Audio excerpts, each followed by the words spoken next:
Bismillahirrahmanirrahim. Taharatun niyyati.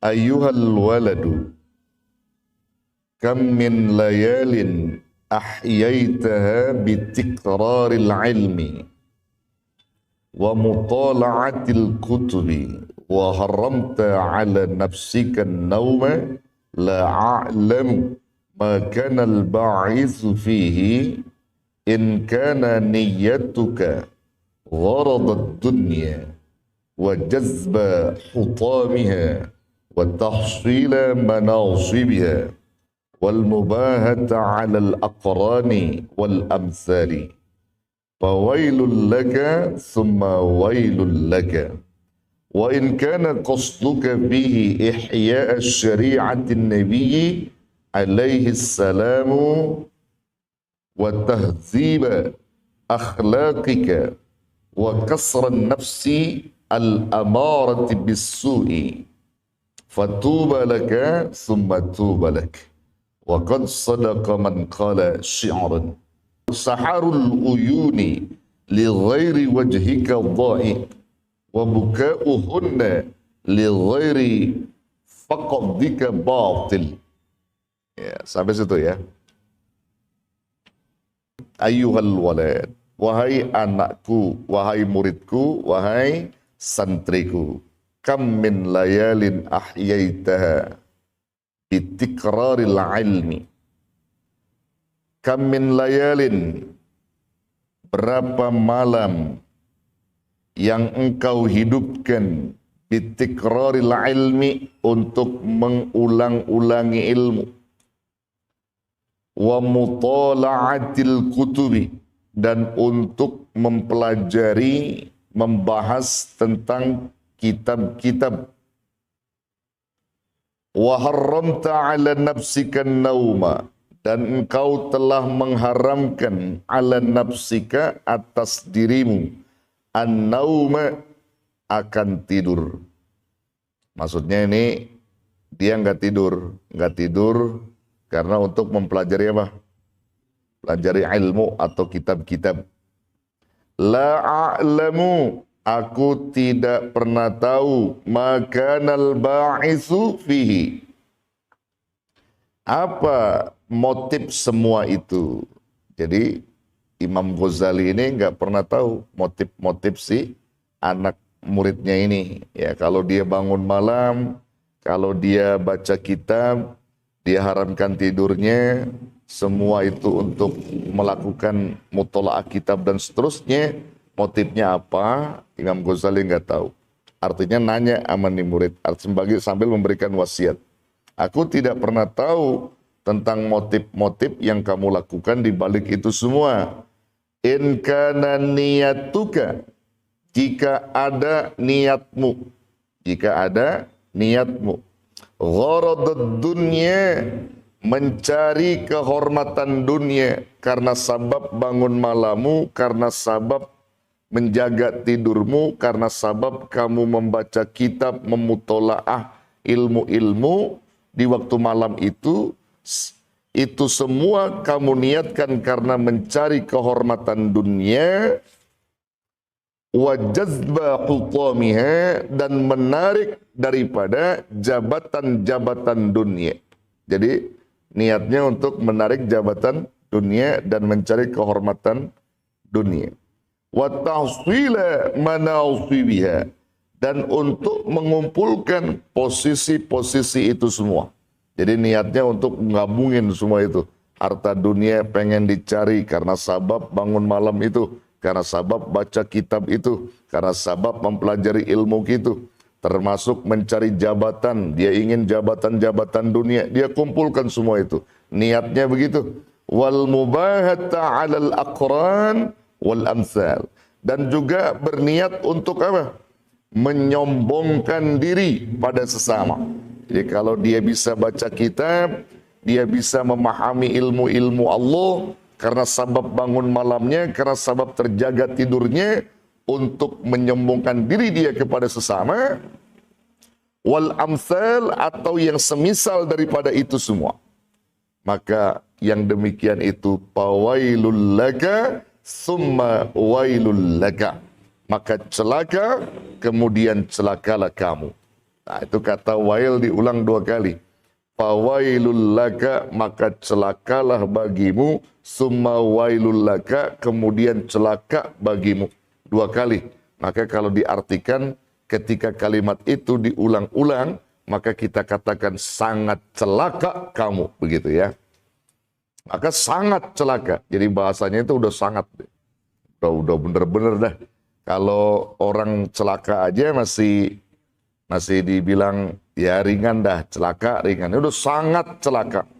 Jadi kalau sangat celaka, semuanya akan celaka itu. Ya, dia punya semuanya itu akan mencelakakan dia gitu. Sangat celaka. Kalau dia niatnya tadi seperti itu. Dia mempelajari ilmu di waktu malam, terjaga daripada tidurnya karena sabab ingin mencari harta dunia, jabatan-jabatan dunia, dan untuk mengumpulkan itu semua serta sombong kepada sesama, maka termasuk orang yang celaka. Ya. Jadi antum kalau bangun malam niatnya untuk apa? Ya, untuk mengharap ridho Allah. Kalau bangun malam baca Quran, mengharap ridho Allah supaya Allah ridho sama saya. Gitu. Sujud di waktu malam juga begitu. Ya, jangan antum bangun malam, kemudian ada yang antum cari, ya, lewat dunia itu, lalu bangun di waktu malam. Karena untuk mencari keduniaan. Misalnya, antum lagi cinta sama perempuan, bangun malamnya rajin banget ya. Dia mohon tuh bangun malam, ya. Dia fokuskan karena untuk niat senang perempuan dan supaya perempuan itu takluk sama dia. Nah, itu juga nggak boleh. Kalau kita bangun malam karena sabab itu. Atau ingin apa? Ingin mencari kepuasan-kepuasan dunia dari bangun malamnya juga nggak boleh. Kita kalau urusan dunia serahkan aja sama Allah. Adapun kita dekat dengan Allah melalui ketaatan di waktu malam, dengan baca Quran, dengan zikir, mutola'ah kitab dan sebagainya, itu semua semata-mata untuk mengharap ridho dari Allah.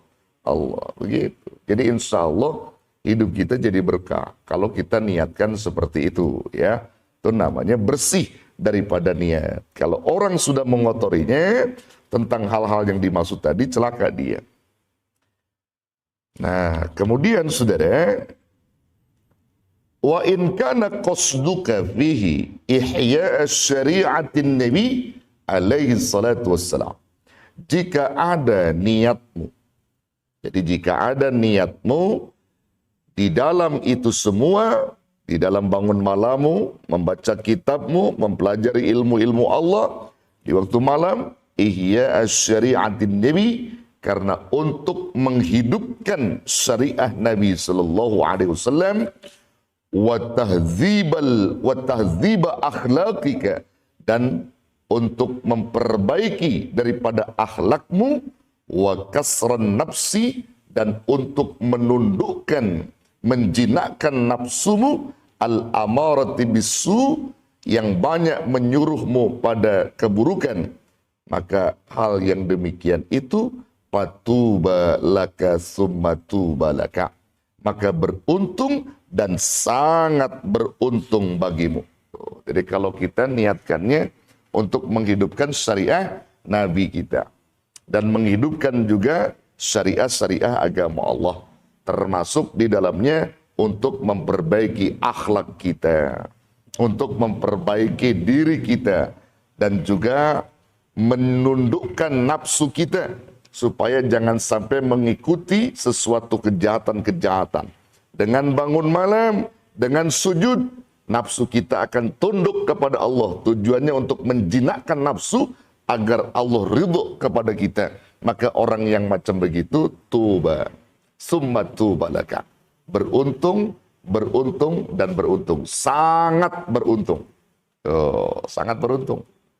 Nah, jadi saudara yang dirahmati Allah, antum kalau ditanya pengen untung, pengen rugi. Pengen untung, pengen celaka. Untung. Semuanya pengen untung. Kalau kita pengen untung, jalannya udah ada. Rel-relnya udah dibilangin. Ini rel keuntungannya. Ini rel keburukannya. Rel kerugiannya. Jangan ikutin. Makanya kalau Allah udah kasih dua jalan nama kita, yang satu baik, yang satu buruk, yang baik ambil, yang buruk buang. Begitu, saudara. Allah bersumpah atas nama jiwa yang telah disempurnakan penciptaannya. Ini nggak main-main, saudara. Ketika Allah sudah bersumpah atas nama jiwa yang telah disempurnakan penciptaan olehnya, maka saat itu Allah berikan dua jalan. Yang pertama jalan kejahatan, yang kedua jalan ketakwaan. Sungguh beruntung orang yang mensucikan jiwanya dengan jalan ketakwaan, dan rugi orang yang mengotori jiwanya dengan jalan kejahatan tadi, ngikutin nafsunya. Buka surah Asy-Syams ayat 7, 8, 9 di situ 10. Nah, dijelaskan itu. Allah bersumpah, wa nafsi wa ma sawwaha, demi jiwa serta penyempurnaan penciptaannya. Fa'alhamaha fujuruha, lalu Allah mengilhamkan dua jalan kepadanya. Pertama jalan kejahatan, wa taqwaha, dan kedua jalan ketakwaan. Qad aflaha man zakkaha, sungguh beruntung orang yang mensucikan jiwanya dengan jalan ketakwaan. Dan sungguh rugi, wa qad khaba man dassaha, orang yang mengotori jiwanya dengan jalan kejahatan. Tuh. Kalau kita duduk di majelis ilmu, kira-kira nih jalannya jalan ketakwaan apa jalan kejahatan? Ketakwaan. Nanti bisa jadi ketika orang duduk di majelis ilmu menuju jalan ketakwaan karena niat-niat yang busuk, bisa jadi jalan kejahatan. Menuntut ilmu niatnya pengen menyombongkan diri, menuntut ilmu niatnya pengen berdebat dengan orang lain, menuntut ilmu niatnya pengen merasa dirinya pintar dan sebagainya. Nggak boleh gitu. Ya, itu jadinya menuju jalan kejahatan dia. Maka luruskan niat kita. Kalau kita udah luruskan niat itu, insya Allah jalan-jalan ketakwaan inilah yang sebenarnya orang-orang beriman ambil. Ya, orang beriman ambil jalan ketakwaan. Duduk di majlis ilmu, niat baik, jalan takwa. Sholat berjamaah, niatnya baik, jalan takwa.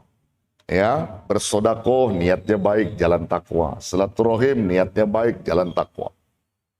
Ya, tapi ada sesuatu yang dia lakukan, satu bentuk kebaikan, tapi jalannya kejahatan karena niat-niat yang tidak benar. Niatnya busuk, niatnya karena ingin mencari sesuatu di balik dunia atau ingin mencelakakan orang. Na'udzubillah, summa na'udzubillah. Makanya jangan sampai begini, saudara ya. Kalau kita berbuat baik itu dalam ajaran agama nih, ya ini kaitannya dengan qasdun niyah ya. Dengan lurusnya niat, dengan maksud niat. Toharatun niyah.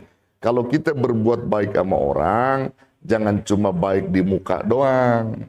Tapi harus baik juga di hati kita. Muka kita baik, hati kita baik. Jangan muka kita baik di depan orang, hati kita busuk sama orang. Itu nggak boleh. Nggak boleh. Jadi kalau kita sudah memberikan sesuatu, ucapan kita bagus dengan dia, wajah kita juga indah di batang pandang dia, hati kita juga indah. Artinya menyukai apa yang kita berikan kepada dia. Kita senang karena Allah kita memberinya. Itu yang penting. Makanya jangan sampai kita bangkit-bangkit pemberian. Ini yang jadi masalah. Orang kalau udah bangkit pemberian, saudara, kosong nilainya di mata Allah. Ini masjid bagus, ya. Kita banyak sumbangsi di situ. Tiba-tiba kita sebut-sebut amal kita, kebaikan yang udah kita sumbangsikan di masjid kita sebut-sebut.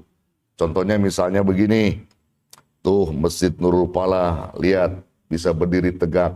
Itu sebab duit gua udah masuk berapa puluh juta di situ, ya. Pasir aja gua kasih berapa? 5 truk. Belum lagi semen 100 sak. Belum lagi keramiknya. Dia sebut-sebut, hilang di mata Allah. Ngeluarin duit tapi nggak ada hasil di mata Allah. Ada nggak yang begitu? Berbuat baik apapun, sholat, puasa, semuanya kita niatkan, kita bersihkan niat kita karena Allah. Yakinlah, insya Allah apa yang kita niatkan tadi menjadi nilai di sisi Allah Subhanahu wa Ta'ala. Bahkan buat kita semua itu. Ya, Nah, jadi beruntung orang-orang yang telah mensucikan jiwanya tadi, dan bahkan orang yang selalu menundukkan nafsunya karena Allah, untuk memperbaiki akhlak semua yang dia lakukan bangun malam itu. Wa qad sadaqa man qala syi'run. Dan tepat sekali kalau gitu orang yang bersyair. Jadi ada syair bunyinya begini Pak nih. Bunyinya syairnya gini. Ya, ini semuanya nisbah kepada Allah ya. Katanya gini, dalam syair itu, syair dikatakan saharul uyuni li ghairi wajhika dha'i'u. Terjaganya mata untuk selainmu, maksudnya Allah. Terjaganya mata untuk selainmu ya Allah, maka itu akan menjadi apa? Adalah sia-sia. Dha'i adalah sia-sia. Jadi terjaga mata kita yang kita nisbahkan bukan selain Allah. Artinya selain Allah maksudnya. Selain Allah itu akan menjadi sia-sia. Jadi kalau mata kita ini begadang ya selain daripada Allah, maka begadangnya kita itu menjadi sia-sia. Bahkan akan menjadi dosa buat kita. Membuka mata kita, begadangnya kita itu karena Allah, isinya dengan apa? Dengan kebaikan, baca Quran, berzikir, nah, itu boleh. Atau nulis kitab, begitu. Ya, kalau kita melakukan hal yang demikian, itu akan menjadi keuntungan buat kita. Jadi, kata syair ini dikatakan bahwa terjaganya mata untuk selain Allah, untuk selainmu ya Allah adalah sia-sia. Wa buka'uhunna li ghairi faqdika batil. Ya, dan tangisan mereka semua bukan karena Allah, itu akan menjadi batal atau rusak. Ya, jadi kalau orang menangis, tangisannya bukan karena Allah, batal, rusak. Kalau dia nangisnya karena Allah, insya Allah. Mana nangis yang karena Allah? Kalau dia ingat dosa, banyak yang dia lakukan perbuatan dosa, dia takut dosanya nggak diampuni sama Allah. Karena begitu banyaknya nangis, dia istighfar sama Allah. Itu namanya tangisannya karena Allah. Dia nangis karena Allah. Hanya kalau kita nangis bukan karena Allah, itu akan menjadi kebatalan atau menjadi sia-sia di mata Allah. Ya. Jadi nangisnya kita harus nangis benar. Makanya mata kita ini kan saudara. Nanti kata Nabi ada dua mata yang kagak bakal disentuh api neraka. Jadi mata itu diharamkan Allah tersentuh api neraka. Ada dua mata kata Nabi itu. Ya, dalam satu hadis yang saya catat ini, ada hadis Nabi menyebutkan begini saudara. Ini hadis yang disanadkan oleh Ibnu Abbas, riwayatnya Imam Tirmidzi. Ya, An Ibni Abbas radhiyallahu anhu qala sami'tu Rasulullah sallallahu alaihi wasallam yaqul. Dari Ibnu Abbas radhiyallahu anhu telah berkata, ya aku mendengar Rasulullah sallallahu alaihi wasallam bersabda. Kata Rasul apa? Ainani la tamassuhuma. Ainani la tamassuhuma an-naru. Ainun bakat min khasyatillah wa ainun batat tahrusu fi sabilillah. Yang pertama disebutkan ada dua mata yang dimana mata itu, kedua mata itu tidak akan pernah disentuh api neraka. Jadi api neraka nggak mau nyentuh, nggak mau bakar tuh mata itu. Mata siapa itu? Ainun bakat min khasyatillah. Yang pertama mata yang menangis karena takut kepada Allah, takut dosa, ya. Dia takut sama Allah, nangis. Wa ainun batat tahrusu fi sabilillah. Dan mata yang terjaga karena dalam urusan di jalan Allah. Jadi untuk ketika dia begadang misalnya, itu untuk baca Quran. Dia terjaga matanya karena baca Quran. Itu fi sabilillah. Maka itu nggak bakal disentuh api neraka. Nggak bakal disentuh api neraka. Termasuk mata yang dimaksud fisabilillah itu ketika dia memutolaah kitab, kemudian dia menulis kitab-kitab Allah atau hal-hal kebaikan.